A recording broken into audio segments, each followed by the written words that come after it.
Agradecemos a mensagem cantada pelo grupo On Heart Vocal da Alvorada.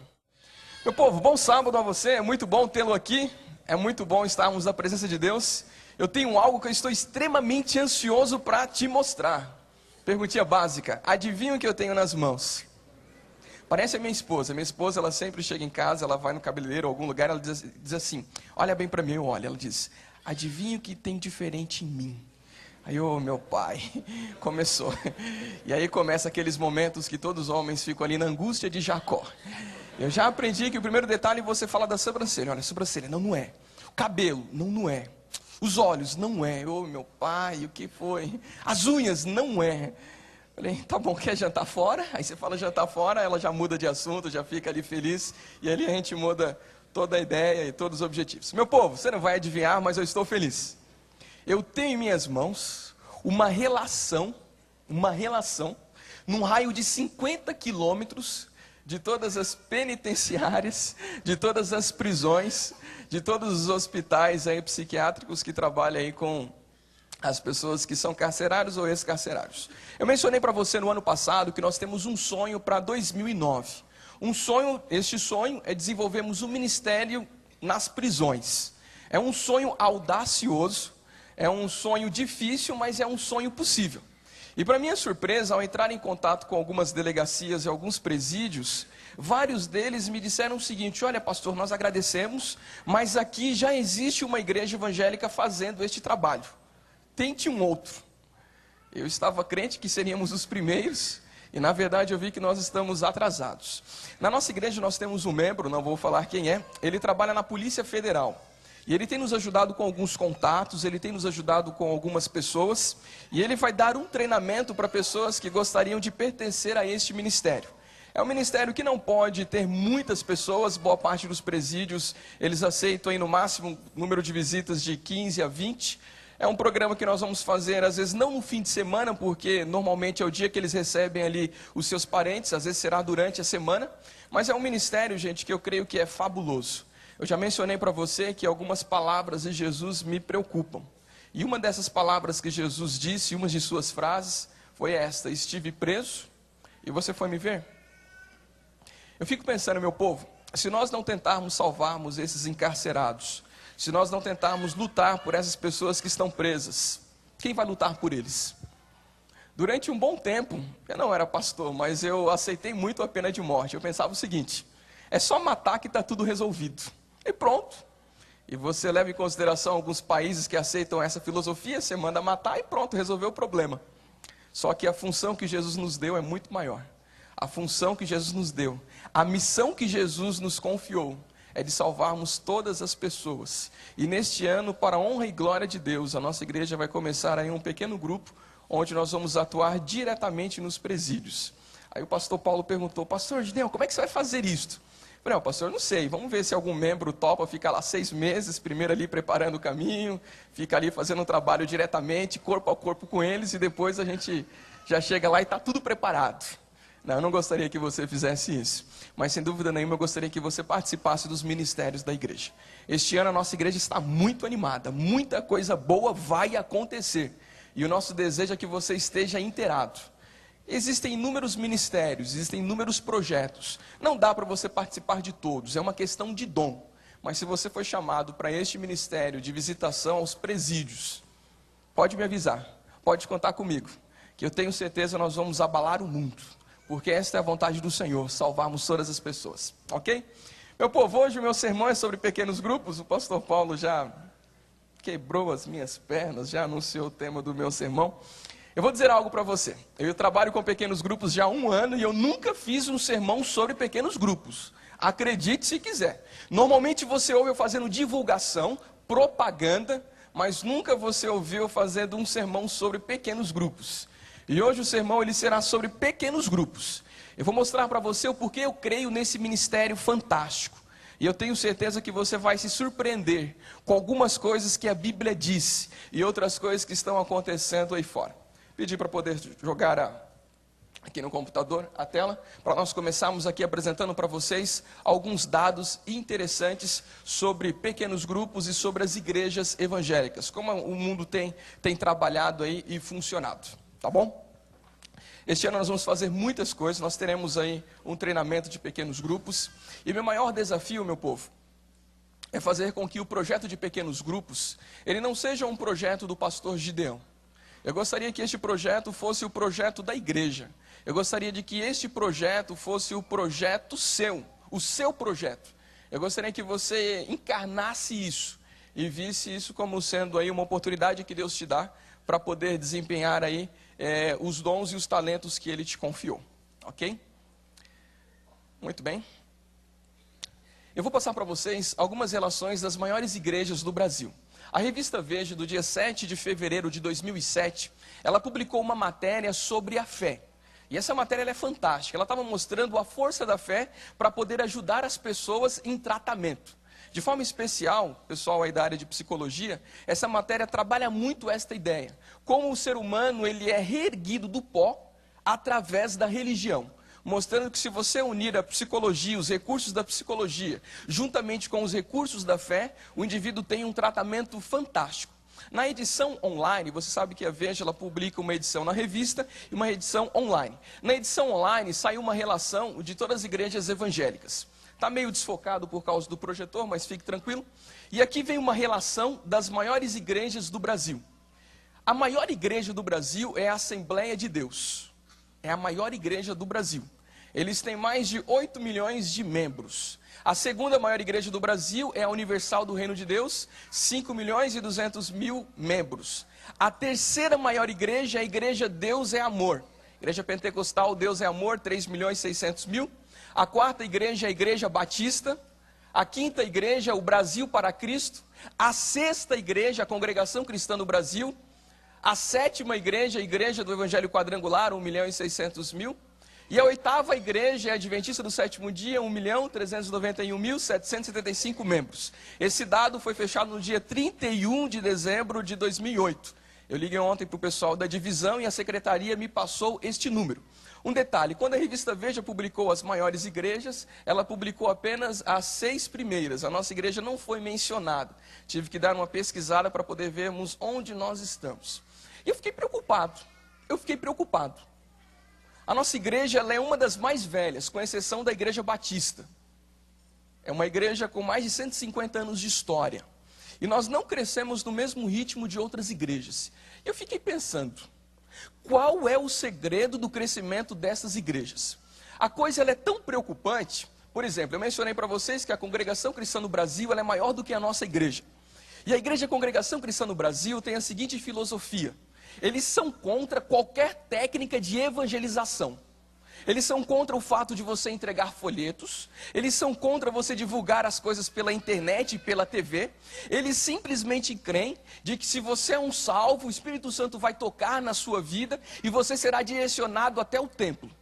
E é uma igreja muito maior do que a nossa. É uma igreja que não tem pastor. Aqui entra um outro detalhe, é uma igreja sem pastor. Aí você pode mencionar, mas talvez seja o evangelho deles que é um pouco mais popular. Na minha opinião, a Igreja Congregação Cristã no Brasil é difícil você seguir. Imagine, as mulheres não podem cortar o cabelo, as mulheres não podem usar calça, as mulheres não podem fazer muita coisa. Na sua casa você não pode ter televisão. E quando nós discutimos se é certo ou não ir no cinema, com eles é de uma vez. Você nem televisão pode ter em casa. Na hora do culto, as mulheres sentam de um lado e os homens sentam do outro. Difícil. E, no entanto, é uma igreja que cresce um pouco mais que a nossa.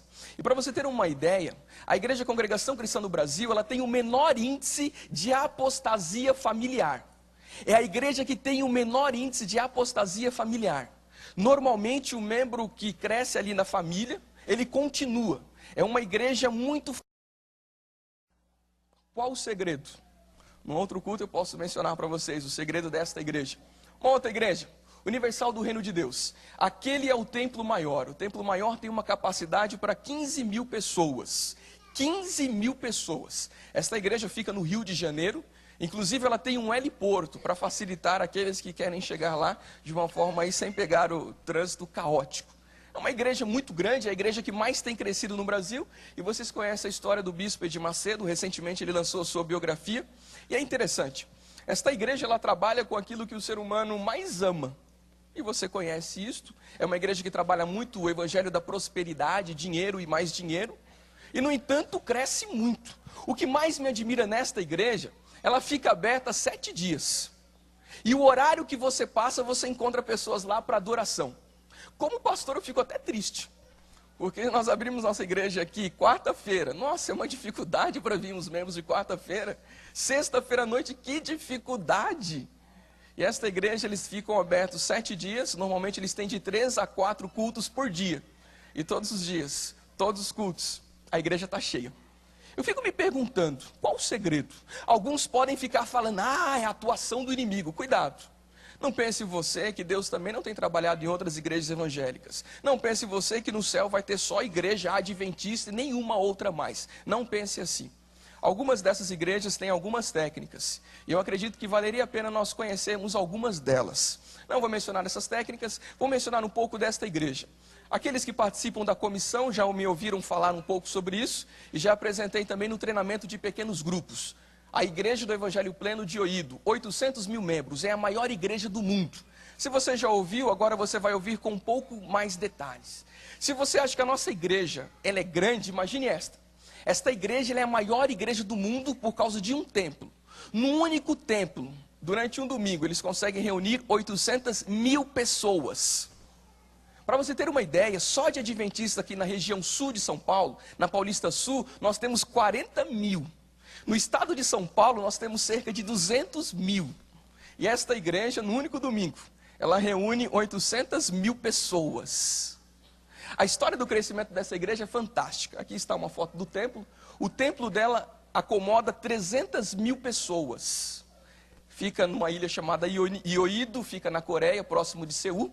Esta igreja ela tem umas características. 7 cultos no domingo, 50 mil líderes de pequenos grupos, mais de 35 mil células, que são os nossos pequenos grupos, 95 mil diáconos, presente em 23 países e 500 missionários. Essa igreja teve um crescimento fabuloso. Ela foi fundada no ano de 58, na Coreia.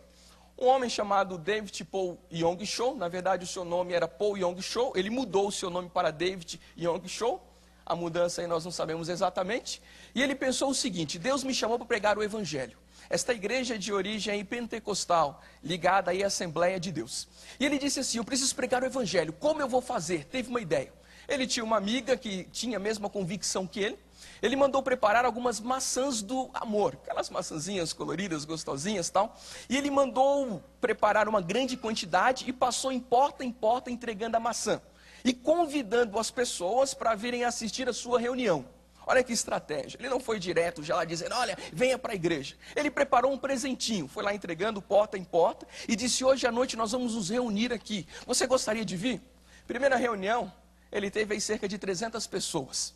A história deste homem é fabulosa, porque na primeira noite foram 58 pessoas, eu tenho a biografia dele, ele diz o seguinte, todos os dias eu colocava na minha mente um número de membros, um número de pessoas que eu gostaria de alcançar. E todos os dias eu orava por aquele número. Dizia, Senhor, este ano eu quero batizar 1000 pessoas. E eu quero que o Senhor me dê este presente. Não me dê nada mais, eu só quero este presente, batizar 1000 pessoas.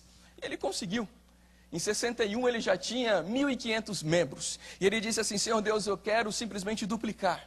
E alguns anos foram passando, em 64, ele chegou a 3.000 membros, sozinho, trabalhando e orando, visitando casa por casa, pregando todas as noites. O trabalho foi crescendo. Em 65, quando a sua igreja já tinha mais de 3.000 membros, ele teve um colapso, como qualquer pastor de uma igreja grande. 3.000 membros, imagina, a gente tem quase 4.000. Imagine o colapso. Ele disse, eu não acredito. Um belo dia, enquanto pregava, ele teve um ataque e foi parar no hospital. Enquanto estava no hospital, estava cansado. Ele percebeu de que era muito, sozinho, cuidar aí de 3.000 membros. Aí ele teve uma ideia. O que eu vou fazer? Pegou a Bíblia, começou a ler. Enquanto lia a Bíblia, ele chegou em Êxodo capítulo 18. Em Êxodo 18, ele viu um conselho que Jetro deu a Moisés. Moisés também estava liderando um grupo, mais de 2 milhões de pessoas. E então Jetro deu o seguinte conselho para Moisés. Moisés, divida esta congregação em grupos. E coloque um líder, um juiz em cada grupo. E assim irá facilitar o seu trabalho.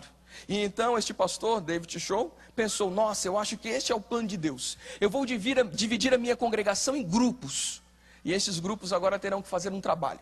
A técnica dele era o seguinte: ele pregava durante o domingo um sermão, e quando terminava o sermão, ele passava um esboço do sermão para alguns líderes. E esses líderes tinham o desafio de pregar este mesmo sermão na sua comunidade.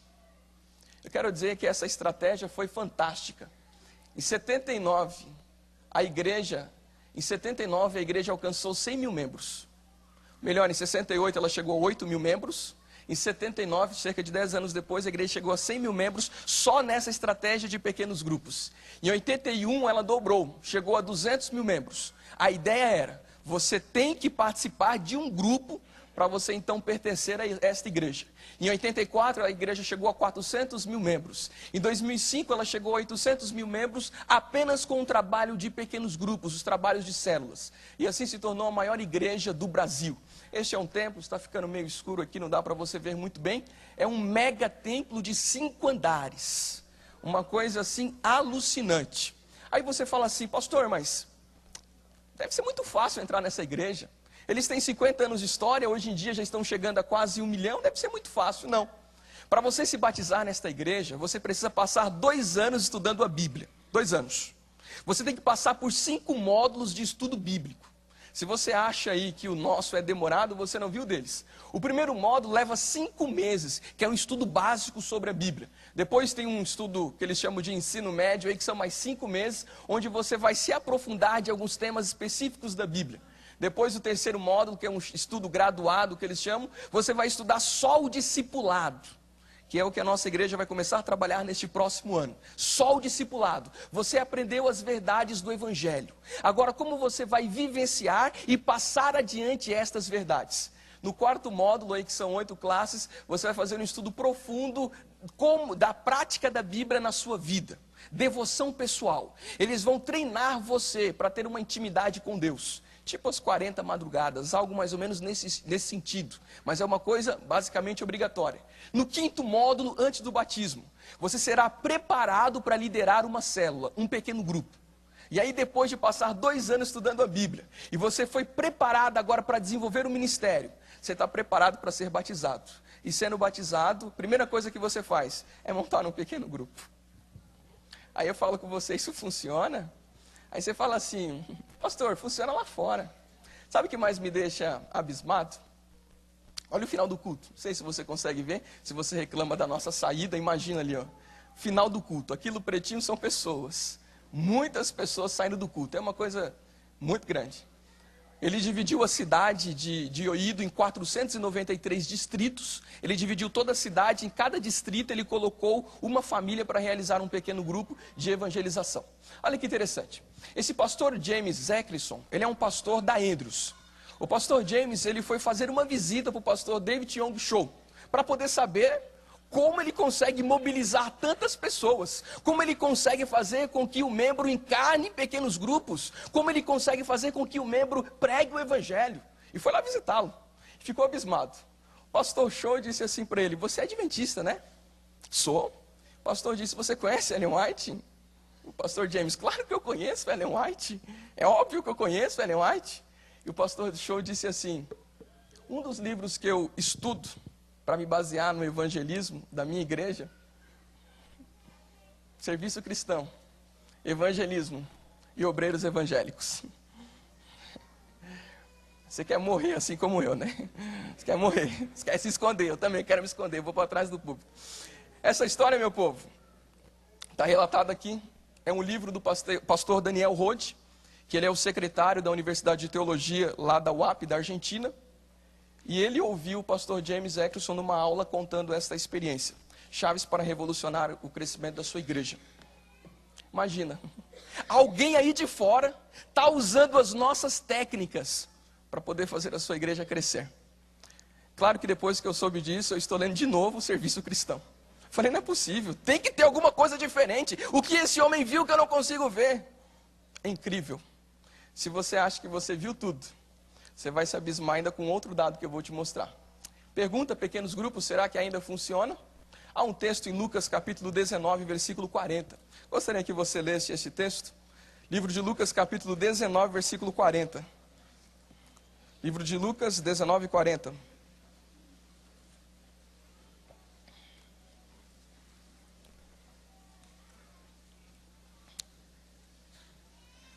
Jesus estava sendo adorado e algumas pessoas estavam questionando esta adoração no momento em que ele estava entrando como rei em Jerusalém. E ele disse uma verdade para aquela congregação, para aquela multidão, o Evangelho de Lucas 19:40. E ele disse assim: mas eu vos asseguro que se vocês se calarem, as próprias pedras clamarão. Se eu e você nos calarmos diante da evangelização, as próprias pedras clamarão. Se eu e você não fizermos a nossa parte, as próprias pedras clamarão. Olha isso. A revista Veja, do dia 29 de setembro de 2004, publicou uma matéria, o nome da matéria era O Avanço da Elite do Campo. Dentro da revista, não era a matéria de capa, havia um artigo chamado Em Nome do Marketing. E nesta matéria da Veja, ela publicou uma relação das igrejas que mais crescem por causa do uso das células, pequenos grupos. Você acredita que a revista Veja disse que as igrejas que mais crescem são aquelas que trabalham com pequenos grupos? Pode pegar a matéria, 29 de setembro de 2004. E ela cita como exemplo a igreja chamada Ministério Internacional da Restauração. É uma igreja que tem sede em Manaus, Amazônia. O apóstolo, chamado de apóstolo, René de Araújo Terra Nova, ele era um pastor batista até fundar esta igreja. E ele começou a implantar o sistema de pequenos grupos na sua igreja no ano de 96. Até então a sua igreja tinha 2.000 membros. E ele começou a trabalhar com células, pequenos grupos. Em 6 anos, a igreja dele chegou a 30.000 pessoas. E a revista Veja estava admirada como uma igreja poderia crescer tanto. Amigos, quando você fala de pequenos grupos na igreja adventista, o pessoal diz, não funciona. As pedras estão clamando. Parece de que Deus está usando até pessoas do meio secular para poder chamar a nossa atenção. O que mais você precisa ver para acreditar que esse ministério funciona? Se uma revista secular apresentou de que isto funciona. O sistema que o pastor René, o apóstolo René utiliza é um sistema chamado de G12. É um sistema que eu vou tentar implementar. É um sistema onde você escolhe 10 ou 12 líderes e você trabalha com esses líderes durante 1 ano, preparando eles. Depois de 1 ano, eles terão um desafio de liderar mais 12 pessoas. Cada um lidera mais 12. E depois de 1 ano, cada um vai liderando mais 12, vai indo. O ministério simplesmente ele explode, cresce. Amigos, quando eu vejo isso, eu vejo que a nossa igreja pode crescer um pouco mais do que ela tem crescido. Olha, analise só os últimos 9 anos do nosso crescimento.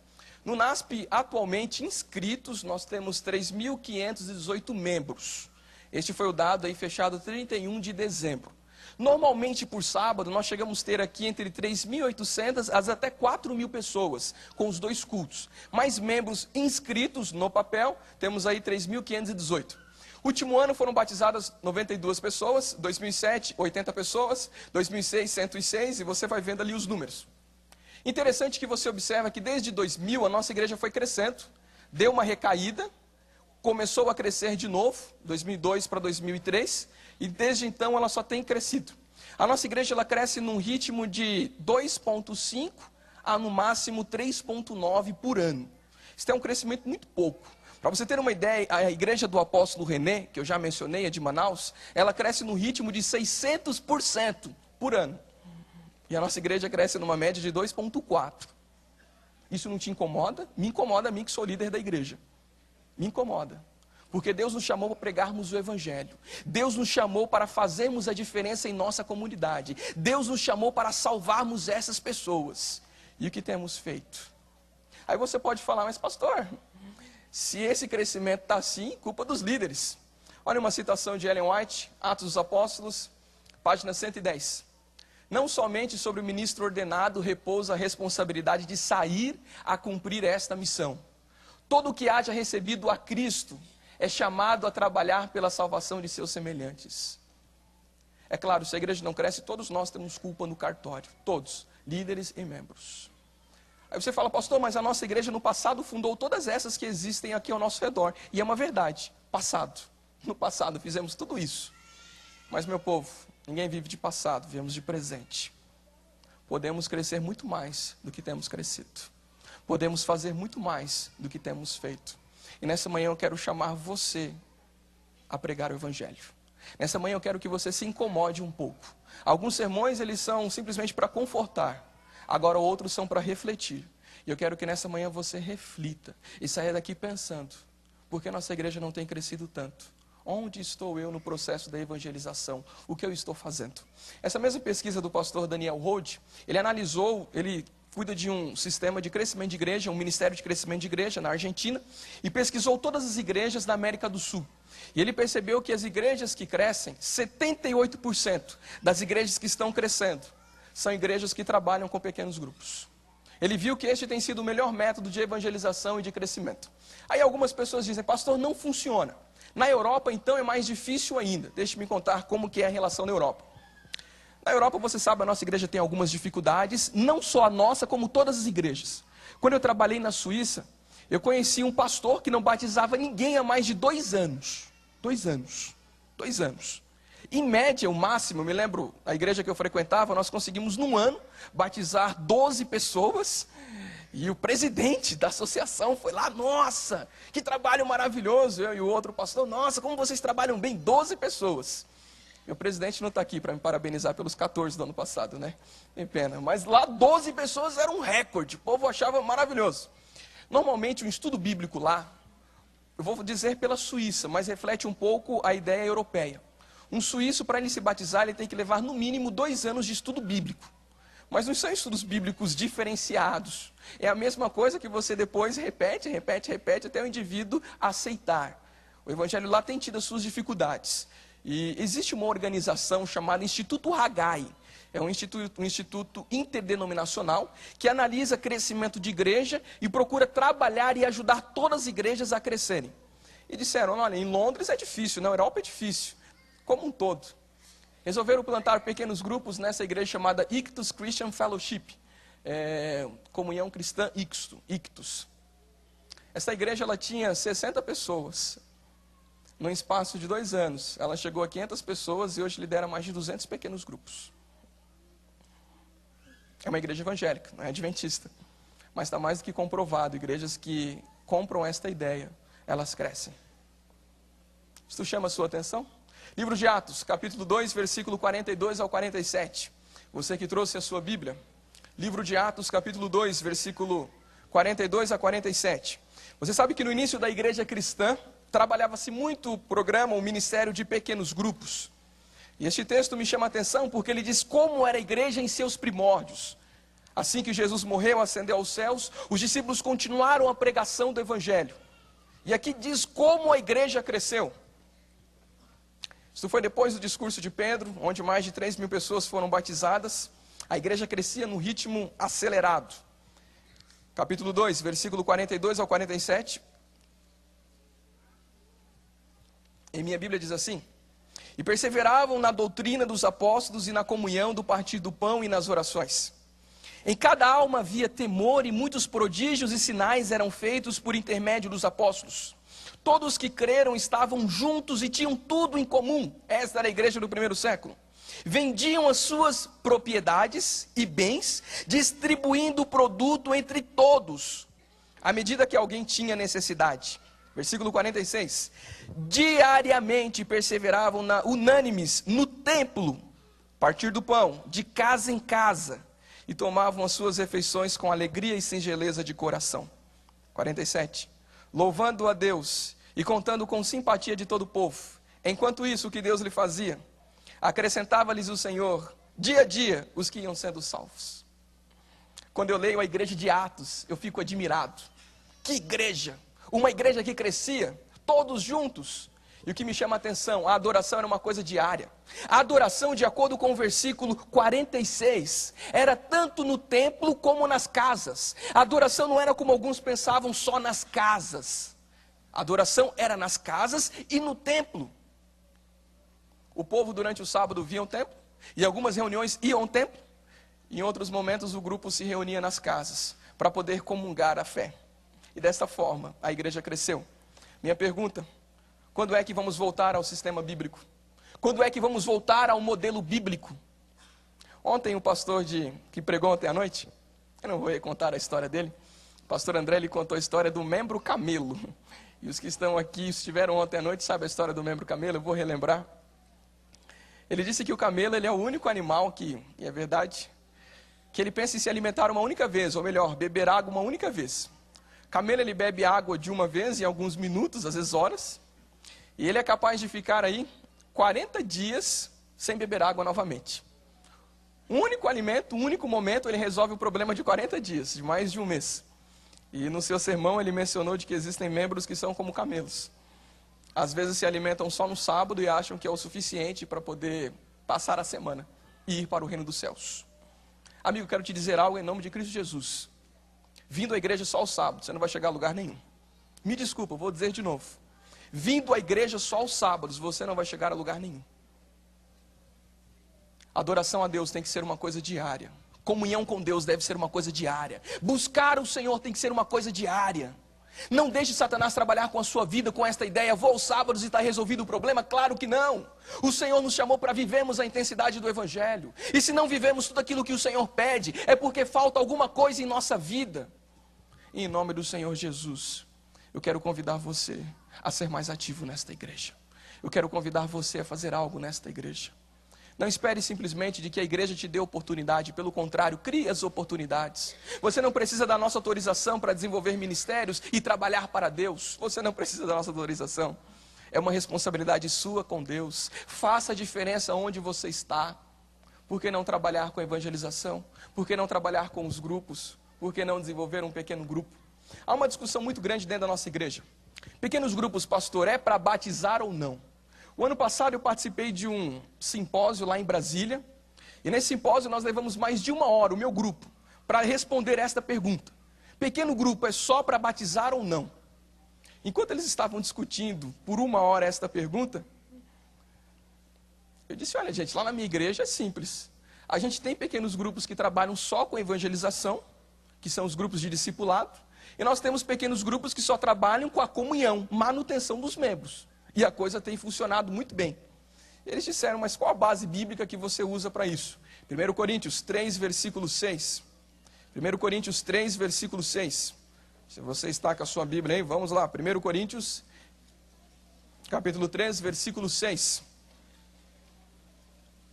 A igreja cristã de Corinto estava tendo algumas dificuldades em relação ao trabalho de Apolo e de Paulo. E aí Paulo diz um segredo. Ele diz assim, olha, entre o meu trabalho de Paulo, e de Apolo, melhor dizendo, é assim, versículo 6. Eu plantei, Apolo regou, mas o crescimento veio de Deus. O que eu entendo com este texto? Um grupo de pessoas precisam trabalhar na igreja para plantar pessoas, trazendo pessoas. E um grupo de pessoas precisam trabalhar pela manutenção destas pessoas. E isso não deixa de ser evangelismo. Nós precisamos na igreja todos os tipos de grupos. O grande problema é que quando você faz um pequeno grupo só para cuidar de não adventista, às vezes tem um adventista. E este adventista, ele tem suas dificuldades, ele tem as suas dúvidas. Mas toda a atenção só é para o não adventista. E o adventista tem as suas dúvidas, mas ele fica com medo de se expor e atrapalhar o processo da evangelização. E aí o que acontece? Você ajuda o não adventista a vir à igreja e você perde o adventista, aquele que já estava batizado. Por isso, aqueles que fazem reuniões comigo sabem que uma das nossas filosofias é não misture adventistas com não adventistas. Trabalhe com um ou com outro. Por que não começar na sua escola sabatina, um pequeno grupo, se encontrarem uma vez por semana para estudarem um livro, fazerem oração? Por que não se reunir com as pessoas do seu bairro e fazer isto? Amigos, Deus nos chamou para fazermos muitas coisas. Eu gostaria de terminar com essa citação. No dia que eu li essa citação, eu fiquei preocupado. A primeira coisa que eu fiz quando encontrei minha mulher foi falar dessa citação, porque eu me encaixo também. Patriarcas e Profetas, página 549. Ellen White diz mais ou menos assim: Deus procura pessoas que queiram servi-lo acima das suas necessidades pessoais. Curiosamente, ela fala essa frase na história de Gideão. Aí eu me senti mais tocado ainda. Ela está comentando a história de Gideão e diz essa frase. Aí eu disse para o Senhor Deus, Senhor, pegaste pesado comigo hoje. Deus procura pessoas que queiram servi-lo acima das suas necessidades pessoais.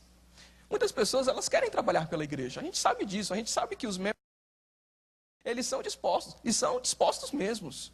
O grande problema dos nossos membros é que eles não têm tempo. É muito trabalho, é muito estudo, é família, inúmeras coisas. E sabe qual é o pior? não temos tempo para Jesus. E sabe que tipo de pessoa que Deus procura? Pessoas que queiram servi-lo acima das suas necessidades pessoais. Eu adoraria, meus queridos, estar todas as noites com a minha esposa em casa. Adoraria. E sempre converso com ela, adoraria, amor. Mas às vezes eu não posso. Adoraria, às vezes, passar um domingo sentado, vendo TV ou qualquer outra coisa. Mas eu não posso. Adoraria, às vezes, passar o meu sábado, chegando na igreja um pouco mais tarde, saindo cedo. Mas eu não posso. Tem muita coisa para ser feito. E Deus procura pessoas que queiram servi-lo acima das suas necessidades pessoais. O Senhor, nesta manhã, Ele quer fazer um convite para você. O Senhor, Ele olha para a sua vida. Ele sabe que você tem inúmeros compromissos. Ele sabe que você tem uma vida agitada. Mas o Senhor te faz um apelo e um convite. Eu gostaria que você se unisse ao meu exército. É Deus falando contigo. Eu gostaria que você trabalhasse. Eu gostaria que você se desenvolvesse. Eu gostaria que você fizesse alguma coisa. Algumas pessoas dizem, pastor, mas no passado eu fiz muita coisa. Maravilha, passado. Mas o Senhor quer ver o presente. O Senhor quer que você trabalhe. Porque na obra de Deus não existe aposentadoria. Na obra de Deus você nunca para. Enquanto a guerra tem que ter soldados. E eu e você somos os soldados. Deus nos chamou para pregarmos o Evangelho. Não perca isso de vista. O livro de João, o Evangelho de João, capítulo 15, versículo 16. Ali que Cristo Jesus nos diz que Deus nos chamou para pregarmos o Evangelho e darmos frutos. Se eu e você não dermos frutos, Ele termina dizendo aos discípulos, sabe o que eu vou fazer? Pegar esta árvore, simplesmente jogá-la no fogo e ser queimado. Porque cristão que não dá frutos, ele não serve para o exército de Deus. Quem disse isso foi Jesus Cristo. Pode ler lá todo o texto, capítulo 14 e 15 do Evangelho de João. Jesus Cristo nos chamou para darmos frutos, para trabalharmos. E eu quero nessa manhã conclamar você, chamar você para fazer a diferença nesta igreja. Pastor, eu não sei trabalhar, não se preocupe. A partir do mês de março nós temos pelo menos 13 treinamentos que a nossa igreja estará oferecendo a esta comunidade. 13 treinamentos. Foi uma das propostas do ano passado. Nós nos sentamos, a pastoral da igreja, e definimos algumas áreas que nós gostaríamos de treinar a igreja, inclusive pequenos grupos. Não se preocupe, pouco a pouco você será avisado. Mas eu gostaria que você se alistasse nesse exército. Eu gostaria que você se unisse a nós e transformássemos este mundo pelo poder de Cristo Jesus. Jesus Cristo tem um sonho, implantar o seu reino nesta terra. E eu e você somos chamados a sonhar com aquilo que Jesus sonha, a implantação, a salvação de pessoas. Que Deus abençoe você nessa manhã. Que Deus Ele te guarde. Que nessa manhã você faça uma oração pessoal com Deus. E saia daqui convicto de algo. O Senhor Jesus me chamou para trabalhar. E eu quero trabalhar. Eu quero me desenvolver. Eu quero fazer alguma coisa para o Senhor. Se faltam ideias, nos procure. Estamos aqui para servi-lo. Mas nós queremos que você participe. Que Deus abençoe você. Deus abençoe a sua vida. E que você seja alguém conforme aquilo que o Senhor procura. Lembre-se, Deus procura pessoas que queiram servi-lo acima das suas necessidades pessoais. Que todos tenhamos um ótimo sábado. Amém.